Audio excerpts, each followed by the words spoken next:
다 함께 하나님의 말씀 사도행전 11장 19절로부터 30절까지의 말씀을 함께 읽겠습니다.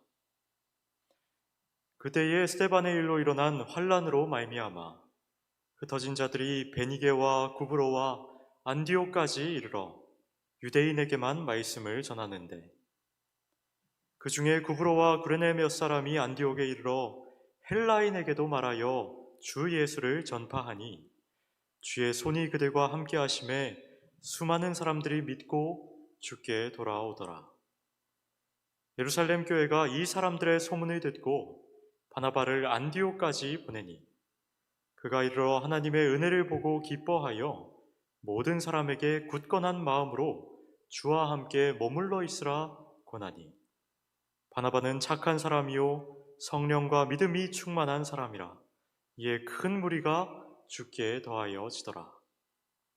바나바가 사울을 찾으러 다소에 가서 만남의 안디옥에 데리고 와서 둘이 교회에 1년간 모여 있어 큰 무리를 가르쳤고, 제자들이 안디옥에서 비로소 그리스도인이라 일컬음을 받게 되었더라.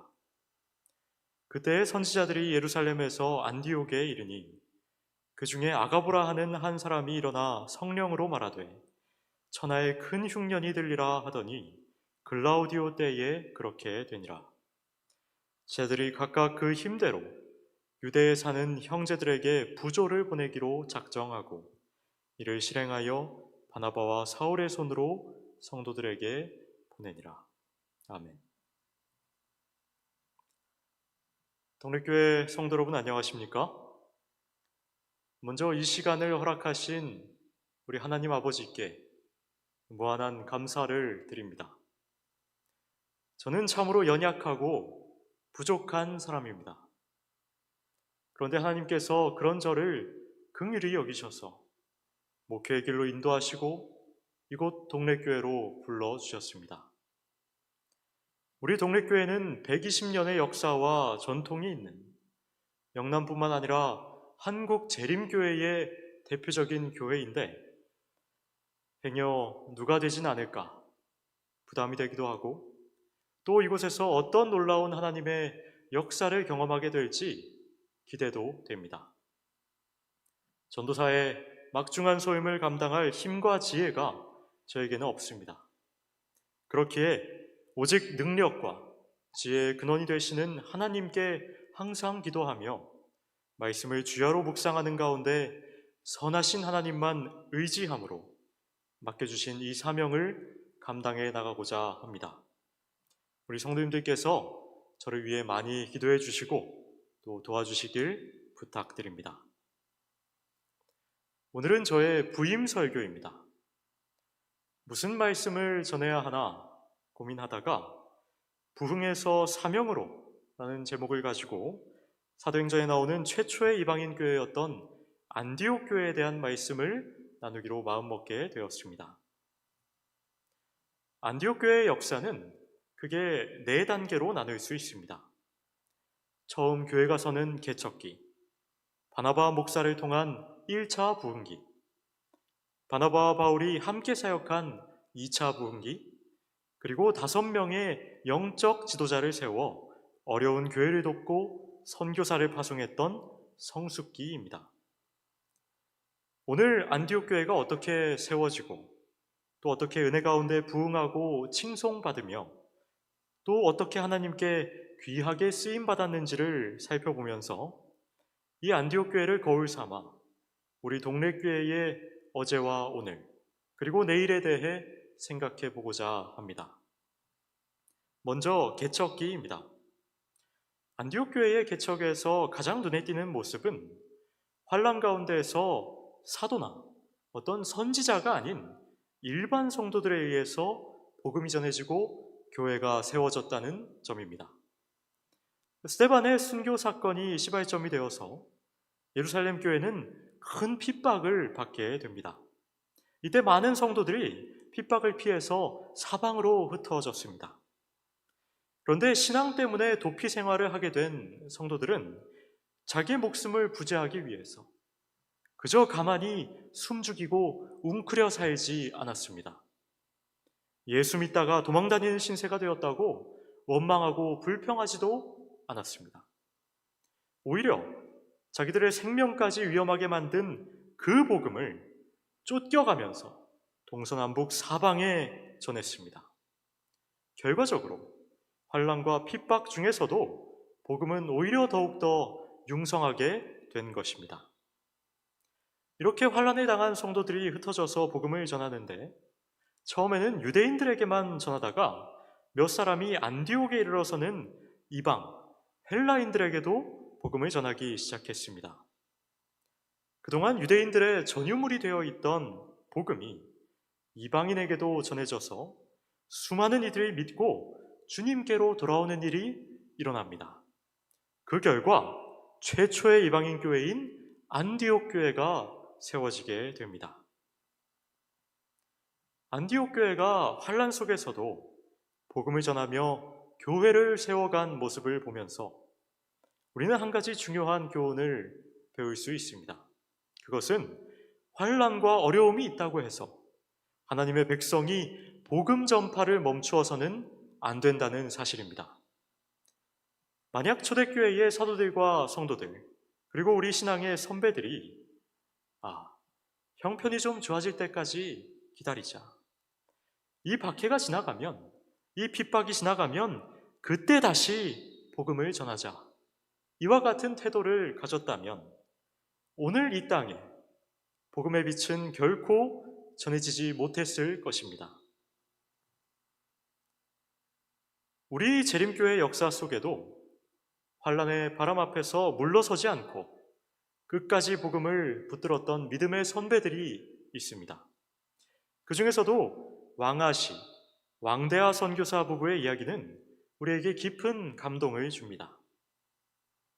이 부부는 신혼의 단꿈을 채 누릴 겨를도 없이 결혼한 지 불과 한 달 만이었던 1909년 10월 18일 그들이 이전에 이름도 들어본 적 없던 미지의 땅, 조선을 향해 발걸음을 옮겼습니다. 미국에서의 안정된 삶과 보장된 미래를 버리고 식민지의 어두운 현실 속에 놓여있던 조선 땅을 향해 선교사의 길을 선택한 것입니다. 이때 왕아시 선교사의 나이가 25세, 왕대하 선교사가 20세였습니다. 왕아시 선교사는 조선 땅에서 영남, 충청, 또 호남과 제주를 아우르는 남선 지역의 초대 책임자로 임명되어 아무런 기반도 없는 허허벌판에서 그의 사역을 시작했습니다. 건물 하나 없던 경산 성암산 자락에 천막을 치고 선교본부와 안식일 학교를 조직하며 복음의 씨앗을 이 땅에 심어 나갔습니다. 이때 그가 놓은 복음의 기초는 오늘날까지도 이 한국 재림교회의 중요한 뿌리가 되어 있습니다. 이 왕대하 왕아시 선교사 부부의 선교 여정은 결코 순탄하지 않았습니다. 왕아시 선교사가 안수를 받던 1915년 한국에서 낳은 사랑하는 막내딸 메이블을 병으로 잃는 그와 같은 깊은 슬픔을 겪어야 했습니다. 이름 없는 야산에 딸을 묻으면서 인간으로서 감당하기 힘든 고통과 눈물을 흘렸습니다. 그럼에도 불구하고 이들은 슬픔에 무너지는 대신, 자포자기하는 대신 하나님께서 맡기신 선교의 사명을 더욱 굳게 붙들기로 결단했습니다. 그러나 그들의 고난이 여기서 그치지 않고 이듬해에는 왕아시 선교사가 폐결핵으로 병을 얻어서 미국으로 돌아가 치료를 받다가 1917년 32세의 젊은 나이로 두 아이와 아내를 남기고 주님 품에 안기게 됩니다.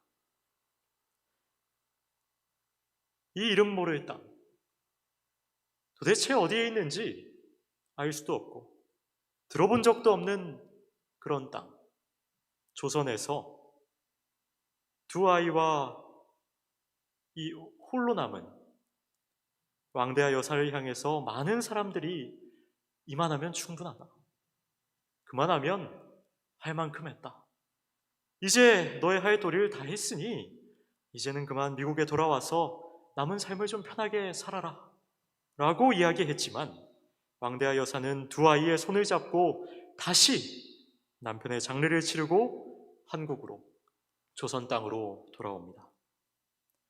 남편이 생명으로 지켜낸 이 땅, 눈물로 사랑했던 이 민족을 외면할 수 없었기 때문입니다.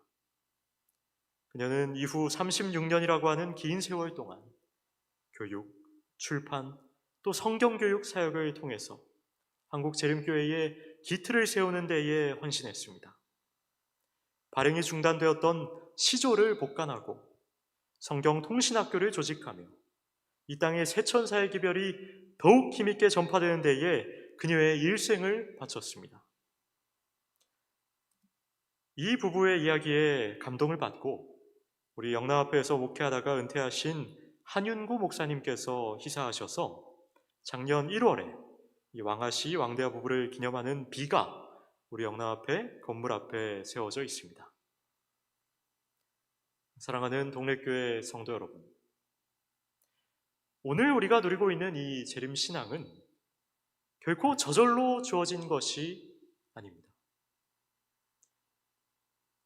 이름도 알지 못했던, 누군가에게 전혀 관심을 바뀌었던, 조선 땅을 위해서 피와 땀과 눈물을 바쳐서 헌신했던 선교사들, 그리고 수많은 성도들의 믿음과 희생 위에 세워진 것입니다.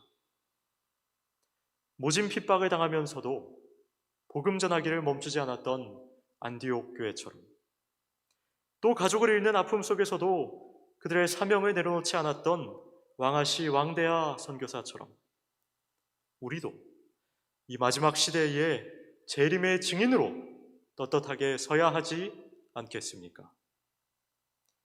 주님께서 다시 오실 그날까지 오직 사명에 붙들린 사람, 오직 복음에 붙들린 사람으로 살아가는 우리 모두가 되기를 간절히 소망합니다. 두 번째는 안디옥 교회의 1차 부흥기입니다.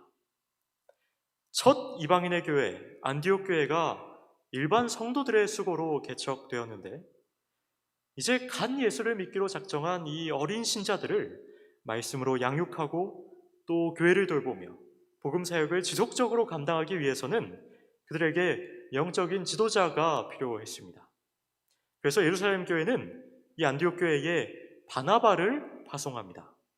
그러니까 말하자면 이 바나바는 안디옥 교회의 초대 목사라고 할 수 있을 것입니다. 바나바가 안디옥 교회의 첫 번째 목회자로 온 일이 계기가 되어서 안디옥 교회는 이전에 없었던 큰 부흥을 맛보게 됩니다. 그러면 이 안디옥 교회의 1차 부흥의 원동력이 된 바나바는 과연 어떤 사람이었을까요? 사도행전 4장 36절로부터 37절을 보면 구브로에서 난 레위족 사람이 있으니 이름은 요셉이라 사도들이 일컬어 바나바라 하니 번역하면 위로의 아들이라. 그가 밭이 있음에 팔아 그 값을 가지고 사도들의 발 앞에 두니라고 나옵니다. 여기 등장한 바나바는 안디옥 교회의 목회자로 파송되기 이전에 먼저 예루살렘 교회에서 사도들과 성도들에게 존경받고 인정받던 사람이었습니다.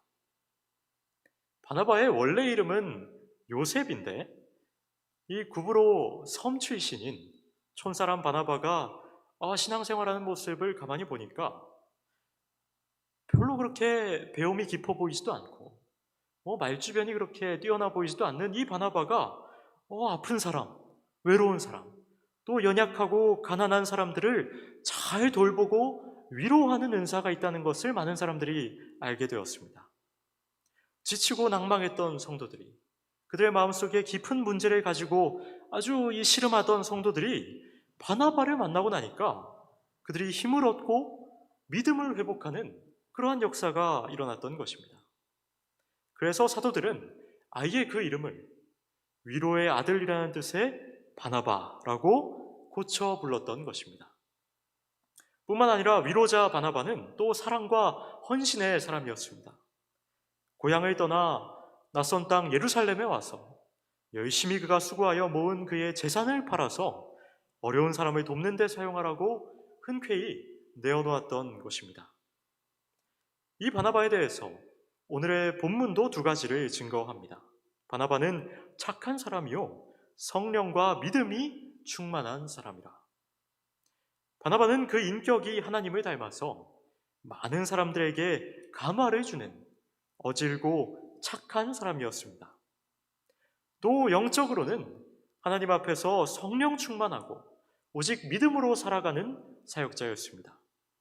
바나바는 맡겨주신 사역을 억지로가 아니라 무슨 일을 하듯이 한 것이 아니라 그의 진심을 다해서 기쁨으로 열심을 다해 섬기는 충성된 일꾼이었던 것입니다.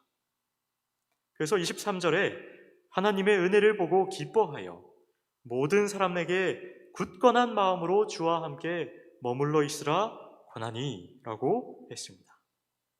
이 안디옥 교회에 온 바나바가 이방인 성도들에게도 마찬가지로 역사하시는 하나님의 손길을 보면서 그 마음에 형언할 수 없는 기쁨을 느끼게 되었습니다. 그리고 자기를 이방인들의 교회, 안디옥 교회의 목사로 세우신 것을 감사하면서 한 영혼도 소홀히 하지 않도록 모든 사람을 은혜의 말씀으로 권했다 했습니다. 그 결과 큰 무리가 주께 더해지게 되었다고 성경은 이야기합니다. 오늘 우리 동래교회가 있기까지도 바나바처럼 신실하고 충성스러운 주의 종들과 성도들의 섬김이 있었습니다. 저는 우리 동래교회로 부름을 받고 우리 교회의 연역을 하나하나 찾아보았습니다. 그러면서 제 마음에 아주 깊은 감동을 얻게 되었어요. 1904년 하와이 이민길에 일본에서 한국인 최초로 재림기별을 받아들인 손흥조 선생이 고국 땅을 다시 밟은 첫 장소가 바로 이곳 동네였습니다. 그는 이곳을 거점으로 많은 사람들에게 복음을 전하다가 이듬해 자신에게 재림기별을 전해준 구니야 히데 목사를 초청해서 동네에서 전도 집회를 열었고 35명의 안식일 준수자들이 세워지는 놀라운 역사가 일어나게 됩니다. 1911년에는 정기적인 집회가 시작되었고 동래교회는 점점 지역 선교의 중심지로 자리 잡게 되었습니다. 1924년 3월 30일에 14평 규모의 아담한 수안동 교회를 신축하고 9월에는 3주간의 일정으로 전도회를 개최하였는데 매일 100명에서 200명에 이르는 사람들이 말씀을 듣기 위해서 모여드는 부흥의 장면이 펼쳐졌습니다.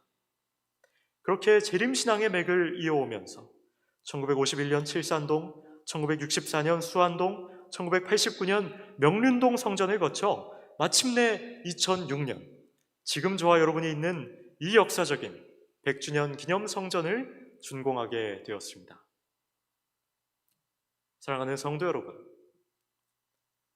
동네는 한국의 재림기별이 본격적으로 뿌리내리기 시작한 선교의 관문이었습니다.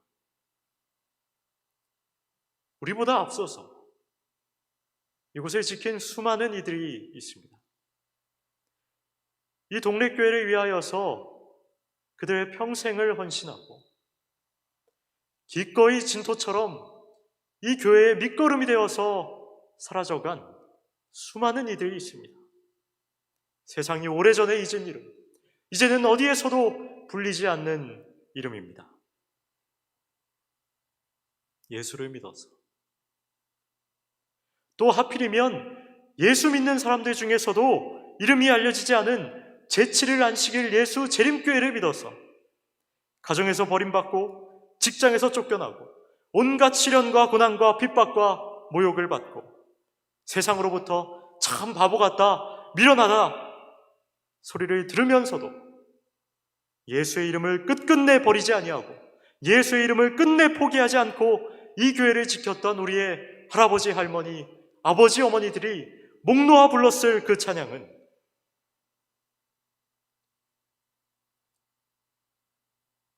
하늘 가는 밝은 길이 내 앞에 있으니 슬픈 이를 많이 보고 늘 고생하여도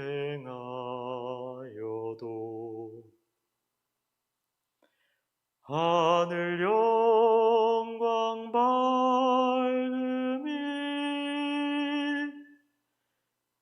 어두운 그늘에 치니 예수 공로 의지하여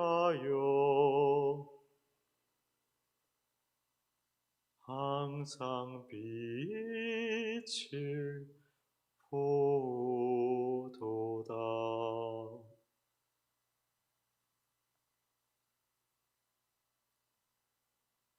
사랑하는 동래교회 성도 여러분, 오늘 우리가 누리고 있는 이 믿음의 유산은 어느 날 갑자기 생겨난 것이 아니라 우리보다 앞서서 이 자리를 지켰던 수많은 성도들의 열정과 눈물, 그리고 헌신 위에 세워진 것입니다. 동래교회의 지난 100년의 역사, 그 유구한 신앙의 역사를 이어받아서 지금껏 지켜오신, 지금껏 이어오신 여러분들의 노고에 저는 머리 숙여서 경의를 표합니다. 그러나 동시에 저는 오늘 이 시간 우리 앞에 남아있는 100년의 시간을 바라보는 것입니다. 여러분, 100년 뒤에 이 동래교회가 어떻게 되어 있겠습니까? 이 자리에 있는 저와 여러분 중 그 누구도 100년 뒤에 이곳에 남지 못할 것입니다. 그때 이 교회가 어떻게 되어 있겠습니까? 우리가 떠난 이후에 누가 이 교회를 채울까요? 누가 이 교회를 지켜나가겠습니까? 이 교회가 앞으로 점점 더 하나님의 재림, 예수님의 재림을 힘있게 선포하고 이 마지막 때에 마지막 소명을, 마지막 소망을 사람들에게 전파하는 그러한 교회로 세워질 수 있겠습니까?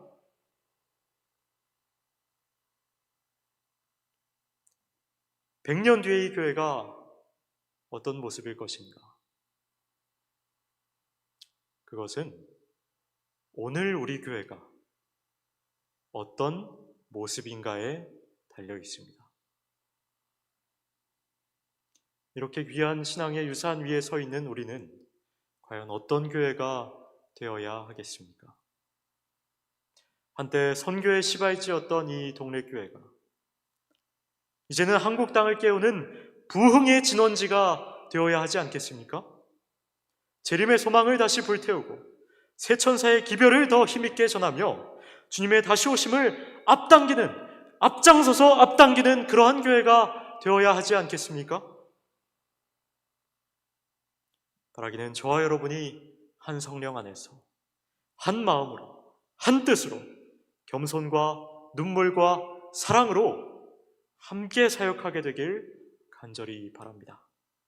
그렇게 함으로써 동래교회를 다시 한번 하나님의 역사가 살아 움직이는 교회, 성령의 은혜가 충만하여서 큰 무리가 주께로 더해지는 교회, 시대를 흔들고 영혼을 살리는 교회로 함께 세워가기를 주님의 이름으로 간절히 축원합니다. 세 번째는 안디옥 교회의 2차 부흥기입니다. 이 착한 사람, 성령과 믿음이 충만한 사람 바나바의 섬김으로 안디옥 교회가 양적으로 크게 부흥을 하는데 더 이상 바나바 혼자서는 감당할 수 없을 만큼 부흥하게 됩니다. 그래서 이에 바나바는 그의 고향 다소에 내려가서 말씀을 연구하고 있던 바울을 동역자로 데리고 와서 둘이서 1년 동안 큰 무리를 모아놓고 말씀을 가르칩니다. 그 결과가 어떠했습니까? 26절 말씀을 보니까 제자들이 안디옥에서 비로소 그리스도인이라 일컬음을 받게 되었더라고 나와 있습니다. 안디옥 교회 1차 부흥기의 핵심이 착하고 성령 충만한 목회자를 통한 교회의 양적인 부흥이었다면 바나바와 바울이 함께 사역했던 2차 부흥기의 핵심은 그들의 동역의 열매로 나타난 질적 성장이라 할 수 있습니다. 이제 안디옥 교회는 믿는 자의 수가 더해질 뿐만 아니라 믿는 성도들이 세상 사람들에게 칭송을 받는 참된 영적 부흥의 단계로 나아갔던 것입니다. 안디옥 교회 성도들은 세상 사람들을 보고 우리를 좀 그리스도인 그렇게 불러달라고 요청한 적이 없습니다. 또는 바나바나 바울이 이 성도들을 모아놓고 자, 이제부터 오늘부터 이번 안식일부터 나는 그리스도인이다. 나는 그리스도인이다. 그렇게 스스로 부르라고 주입시킨 적도 없습니다. 혹은 성도들이 교회에 모여서 어떤 직원회를 열어서 자, 우리 이번 주부터 우리는 그리스도인 그렇게 우리 스스로 부르도록 합시다. 라고 무슨 결의를 한 것도 아니었습니다.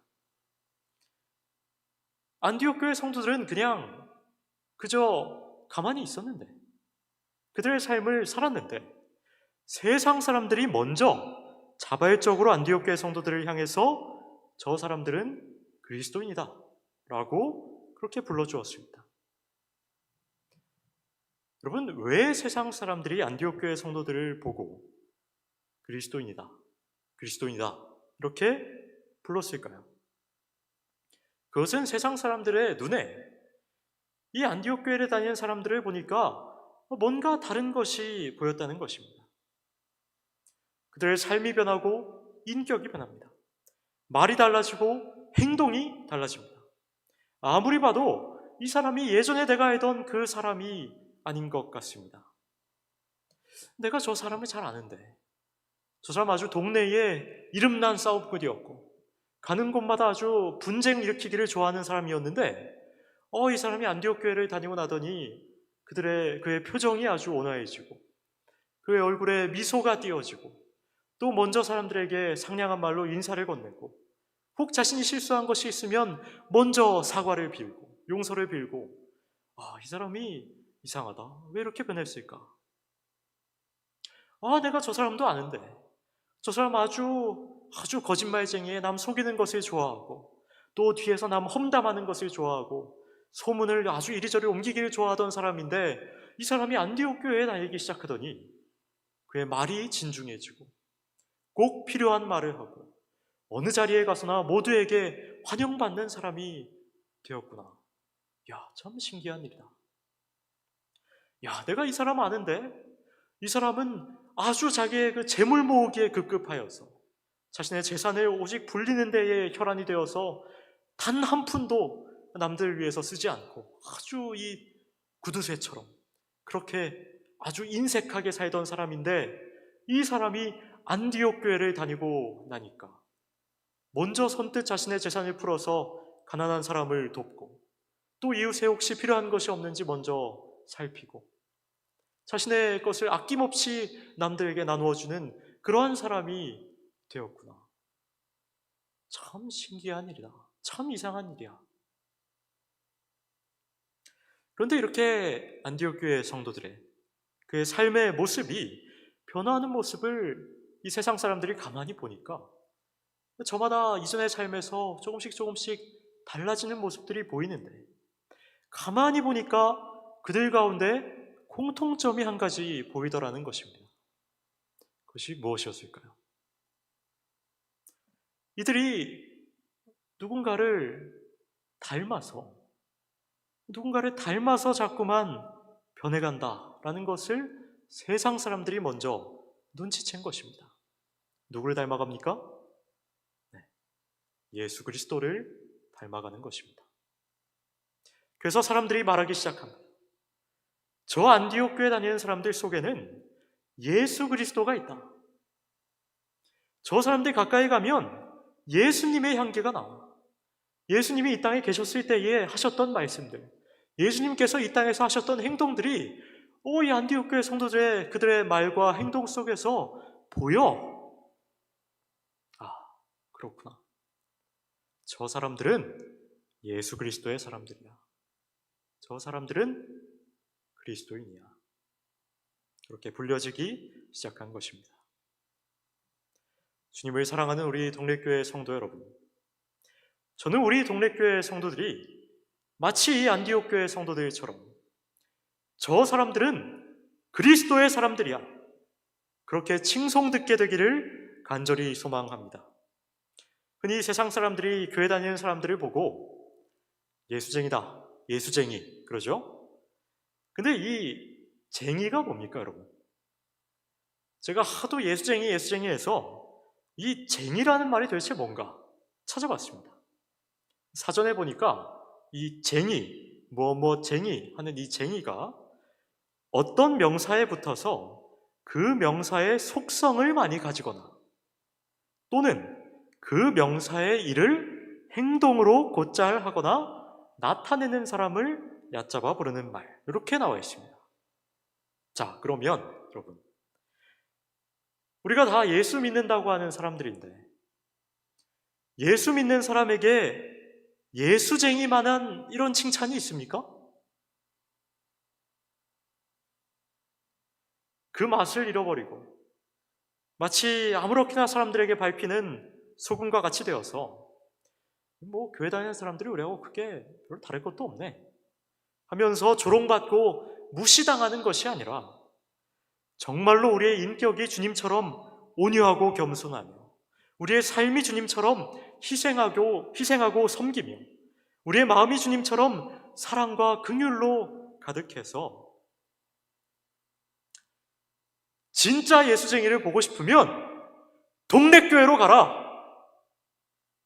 그렇게 칭송을 받는 거룩한 하나님의 사람들이 모두 되시기를 간절히 축원합니다. 그래서 우리의 빛된 삶을 통해서 이곳 동네에 주님의 영광의 빛이 환하게 비추게 되기를 간절히 바랍니다.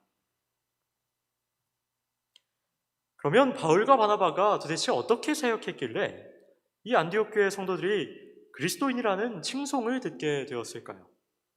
26절 앞부분을 같이 읽겠습니다. 만남에 안디옥에 데리고 와서 둘이 교회에서 1년간 모여 있어 큰 무리를 가르쳤고, 여기서 두 말을 주목해 볼 필요가 있습니다. 하나는 둘이 하는 단어이고 또 하나는 1년간 가르쳤다라는 표현입니다. 자, 우선 둘이라고 했습니다. 혼자서 모든 것을 다 잘할 수 있는 사람은 없습니다. 그러기에 주의 일을 위해서 동역하는 것이 얼마나 중요하고 또 필요한지 모릅니다. 그래서 제가 동네교회 전도사로 발령이 난 이후에 지난 한 달여 동안 줄곧 기도해온 첫 번째 기도 제목이 좋은 동역자를 보내달라는 것이었습니다. 훌륭한 담임 목사님을 주시고 또 훌륭하신 우리 장로님, 집사님들께서 정말로 하나님 나라를 위해서 함께 일하게 해주시고, 나아가 우리 안식일 학교와 패스파인더와 그 외의 모든 사역들의 동역자의 정신을 가지고 함께 기도하고 함께 수고하는 성령 충만한 교회가 되게 해달라고 기도해 왔습니다. 우리 동네교회 성도 여러분, 제가 기도의 응답을 받았습니까? 여러분이 바로 제 기도의 응답이십니다. 서로가 서로에게 믿음의 동역자 되어주시기를 간절히 부탁드립니다. 그 다음은 1년간 모여서 큰 무리를 가르쳤다고 했습니다. 바울과 바나바가 거의 매일 성도들을 모아서 하나님의 말씀으로 양육하고 훈련했다는 뜻입니다. 사람을 변화시키는 힘이 오직 말씀에 있다는 것을 믿고 그 말씀을 가르쳤더니 전에는 그 속에 세상의 사상, 세상의 가치관, 세상 욕심이 가득 차서 인간 냄새가 물씬 풍기던 이 사람들이 이제는 하나님의 향기로 가득 차서 그리스도의 향기를 풍기는 성도가 되더라는 말입니다. 말씀이 성도들의 삶도 인격도 모두 변화시킨 것입니다. 안디옥 교회에 이처럼 하나님의 말씀으로 진정한 영적 부흥이 일어난 것처럼 우리 동네 교회도 이제 하나님 말씀이 역사하여서 진정한 영적 부흥이 일어나는 교회 되기를 간절히 바랍니다. 마지막 네 번째는 안디옥 교회의 성숙기입니다.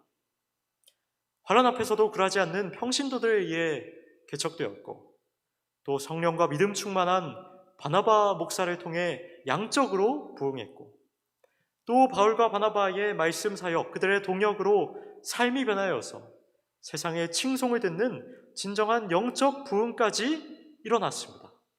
그러면 이제 무엇을 더 해야 할 단계일까요?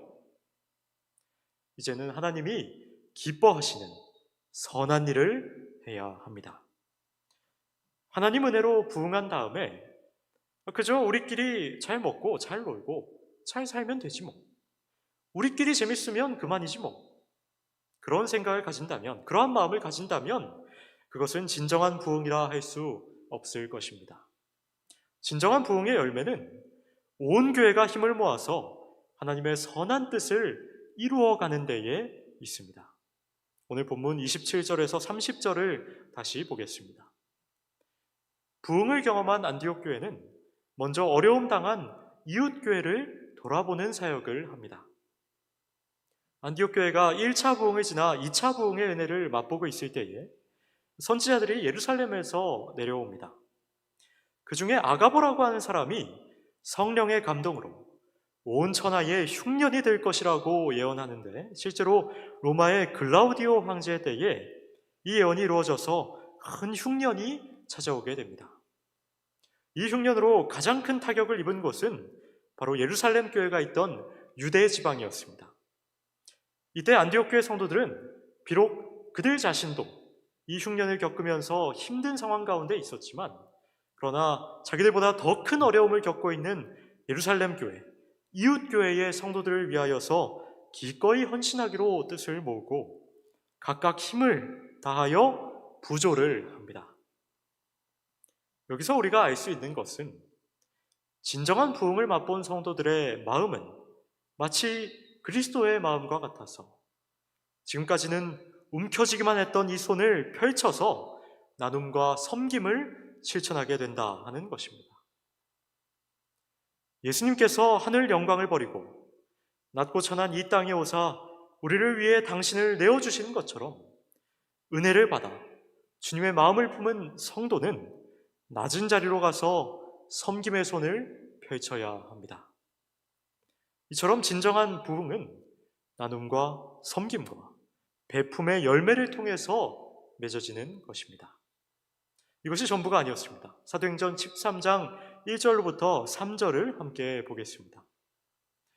안디옥 교회에 선지자들과 교사들이 있으니 곧 바나바와 니게르라 하는 시므온과 구레네 사람 루기오와 분봉왕 헤롯의 젖동생 마나엔과 및 사울이라. 주를 섬겨 금식할 때에 성령이 이르시되 내가 불러 시키는 일을 위하여 바나바와 사울을 따로 세우라 하시니 이에 금식하며 기도하고 두 사람에게 안수하여 보내니라 했습니다. 11장 끝에서만 해도 이 안디옥 교회를 섬기는 영적인 지도자는 오직 바나바와 바울 두 사람뿐이었습니다. 그런데 이제 13장에 와서 보니까 이 안디옥 교회에 선지자와 교사가 무려 5사람이나 되는 것을 우리는 확인하게 됩니다. 게다가 이들은 하나같이 한눈 팔지 않고 오로지 교회의 머리 되신 주님의 뜻을 헤아리고 순종하는 데에 그들의 모든 것을 다 바치는, 전념하는 사람들이었습니다. 그래서 금식하면서까지 주님 앞에 경건하게 살려 했고, 주님의 뜻을 물으며 살려 했고, 주님의 뜻대로 순종하며 살려 했다는 말씀입니다. 이렇게 주님의 뜻이라면 무엇이든 할 수 있는 준비된 일꾼들이 갖춰진 교회가 되니까 성령께서 지금까지 하지 않았던 새로운 사명을 이 안디옥 교회에 주십니다. 2절에 보면 그 사명을 가리켜서 성령이 불러 시키시는 일이다 라고 말합니다. 성령이 여기서 불러 시키시는 일이 무엇입니까? 네, 그것은 바로 선교사를 세워서 파송하는 일이었습니다. 그래서 안디옥 교회의 지도자였던 이 바나바와 바울이 이제는 선교사로 세움을 받고, 다른 모든 성도들은 세움받은 이 두 선교사를 위하여 기도하고 후원하는 선교적 교회로 안디옥 교회가 전환하게 된 것입니다. 이렇게 안디옥 교회는 성령과 믿음이 충만한 건강한 지도자가 있고, 또 세상 사람들에게 그리스도인이라고 칭송을 받는 건강한 성도들이 있었기에 하나님께서 바로 이 안디옥 교회를 사용하셔서 하나님 나라의 확장을 위하여서 거룩한 사명을 이루어 가셨습니다. 여러분, 저는 안디옥 교회를 사용하신 하나님께서 오늘날 동네 교회를 사용하지 못하실 이유가 하나도 없다고 생각합니다. 그러기 위해 우리 동네 교회는 어떤 교회, 또 어떤 성도들이 되어야 할까요? 먼저는 말씀으로 진정한 영적 부흥을 맛보는 교회, 기도로 진정한 은혜를 누리는 성도들이 되어야 할 것입니다. 또 더 나아가 안디옥 교회처럼 구제와 섬기는 일로, 열방에 복음을 전하는 일로 쓰임받는 그런 교회와 성도들이 되어야 하겠습니다. 사람은 누구나 나이에 걸맞게 살아야 합니다. 아주 어린 아이가 부모님에게 떼쓰고 투정 부리는 것, 귀엽게 봐줄 수 있습니다. 그런데 다 큰 어른이, 이 장성한 어른이 마치 어린아이처럼 아주 떼를 쓰고 투정을 부리고 그렇게 굴면 그것은 참 보기에 민망한 것이죠. 교회도 마찬가지입니다. 갓 세워진 교회, 아주 역사가 짧은 교회, 아직 그 새가 그렇게 크지 않은 교회가 역량에 맞지 않는 어떤 큰 사역을 감당하는 데에는 무리가 있습니다. 그러나 부흥을 경험한 교회, 역사와 전통이 있는 교회는 마땅히 그에 걸맞은 사역을 감당해야 합니다. 우리 동네 교회는 100년이 넘는 역사와 견고한 신앙의 전통을 가진 교회입니다. 그러기에 우리는 최선을 다해서 구제하고 봉사하면서 오늘날 하나님께서 우리에게 기대하시는, 또 하나님께서 기뻐하시는 선한 일들을 감당해야 하겠습니다. 그렇게 할 때에 하나님께서 이전보다 더 큰 복을 쏟아주시리라 믿습니다. 이제 설교를 마무리하겠습니다. 오늘 우리는 초대 안디옥 교회의 역사를 잠시 살펴보았습니다. 안디옥 교회는 어떤 교회였습니까? 그것은 환란 속에서도 복음 전파를 멈추지 않았던 평신도들의 열정이 뜨거운 교회, 성령과 믿음이 충만한 리더의 삶을 통해 성숙한 인격을 세워가는 교회, 동역과 말씀 연구로 성도들을 참 그리스도인으로 변화시킨 양육이 탄탄한 교회, 구제하며 선교하는 일에 기꺼이 헌신하여 그 시대를 향한 하나님의 뜻을 이루어가는 교회였습니다. 앞으로 우리 동네 교회도 이 안디옥 교회와 같은 부흥이 일어나기를 간절히 소망합니다. 이제 영감의 글을 읽겠습니다. 안디옥에 있던 그리스도의 제자들의 모범은 오늘날 대도시에 살고 있는 모든 신자들에게 하나의 자극이 되어야 한다.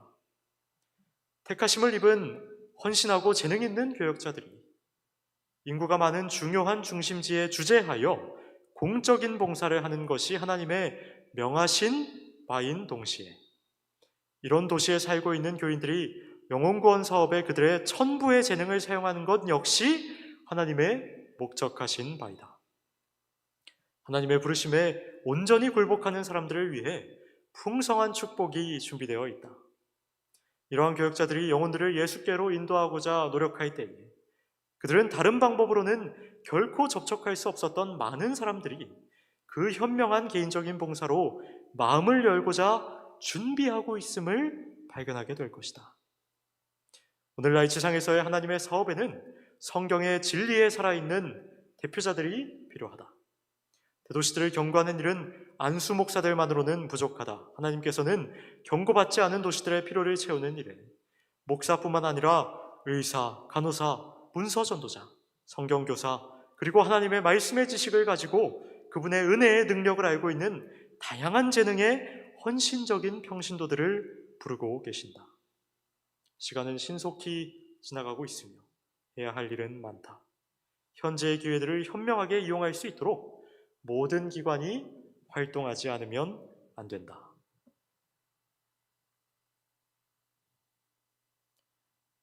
우리 사랑하는 동래교회 성도 여러분, 하나님께서는 오늘 이 시간 저라는 한 사람의 교역자만을 불러 세우신 것이 아닙니다. 이 도시의 수많은 영혼을 깨우기 위해 하나님께서는 각자의 일터에서 땀 흘리는 여러분 한 사람 한 사람을 부르고 계십니다. 그래서 오늘 이 시간 여러분께 간곡히 부탁드립니다. 여러분, 저와 함께 해 주십시오. 여러분이 계신 삶의 자리에서 진리의 대표자가 되어 주십시오. 우리가 하나님의 부르심에 온전히 굴복하여 연합할 때에 안디옥 교회에 내리셨던 그 풍성한 축복이 우리 교회와 이 도시 위에 넘치게 될 것을 확신합니다. 우리 함께 손을 맞잡고 이 거룩한 사업을 완수합시다. 주님께서 우리와 함께 하십니다.